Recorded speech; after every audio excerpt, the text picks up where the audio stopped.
And another thing I wanted to show you on this particular impression was the way we use our opposing impression, which is sometimes called a byte registration. I try to discourage people from using that term because it doesn't really express the way we actually use it. So in this particular case, the assistant forgot to take the opposing impression, which we like to have just a little single tooth impression like that. Forgot to take that impression until after they had already cemented in the temp, which was good that they remembered, but then they took the little bite, and unfortunately it's kind of distorted. So I can't quite tell where it's supposed to fit, where it's supposed to be vertically. So it's kind of useful, but kind of not. You see, if I seat the back portion of it back here, then the rest doesn't work. And if I seat this part into the anatomy of the tooth, it's way out over there. So it's kind of distorted. It may or may not be helpful to us at all.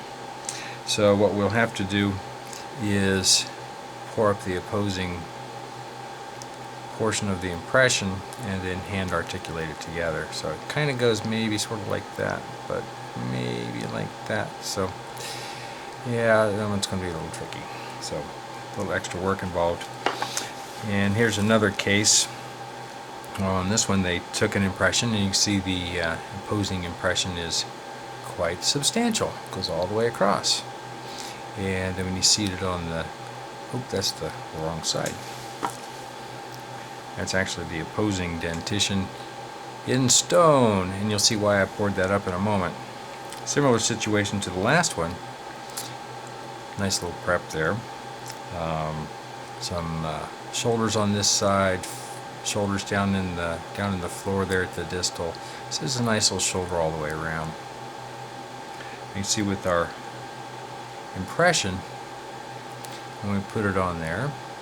Problem is we're missing that buccal cusp over here, and I kind of like my buccal cusp to be part of my impression, so it's kind of missing there.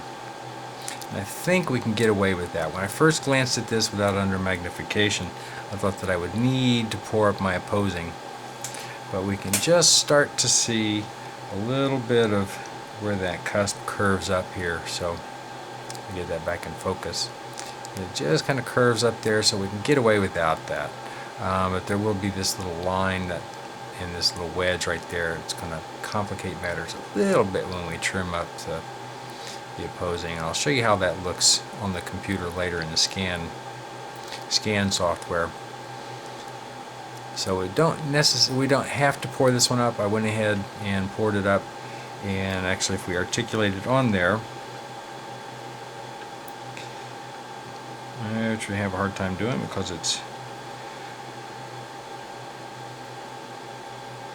poured up on the stone. You can see how the cusp just starts to show. There's just a little tiny indent on that distal cusp. And now we say, okay, yeah, that's where that ends.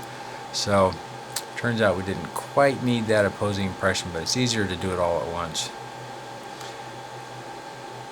and not have to come back to it at the last minute when you're trying to do your design.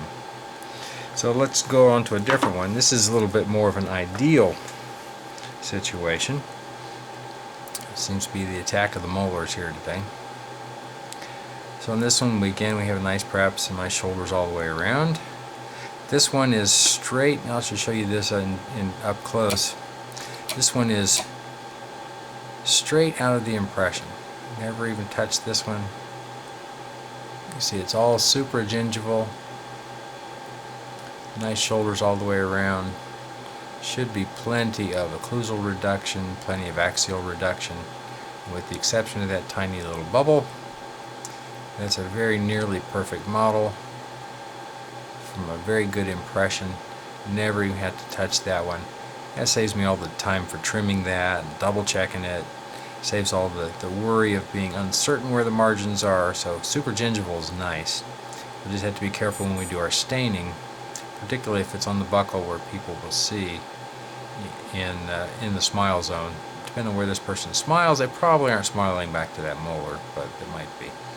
But we kind of watch out for staining. You don't want to have a line along the gum line, just because you stained it to look like natural tooth, but their root's a different color.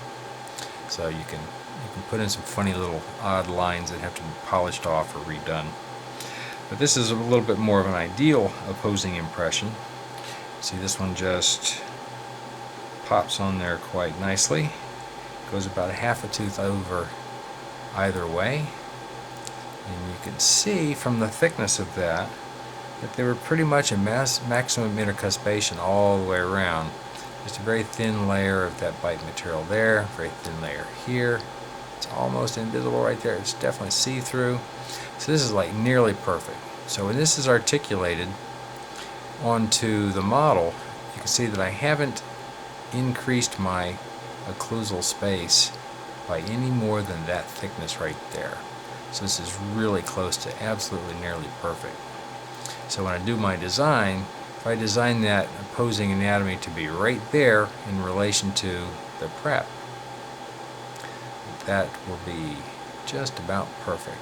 It can only be off by about the thickness of that, which, as we know, is significant in the mouth, but that's the maximum amount of error. As opposed to if we had to use a triple tray impression, and I don't have my dial caliper handy, but maybe on the next video I'll show the thickness of that. On the triple tray, you're always going to have at least 100 to even 200 microns thickness just from the thickness of the webbing material inside the triple tray. That's why a lot of traditional crown and bridge specialists, as we like to call them, will actually do full arch impressions and articulate them for every single little crown.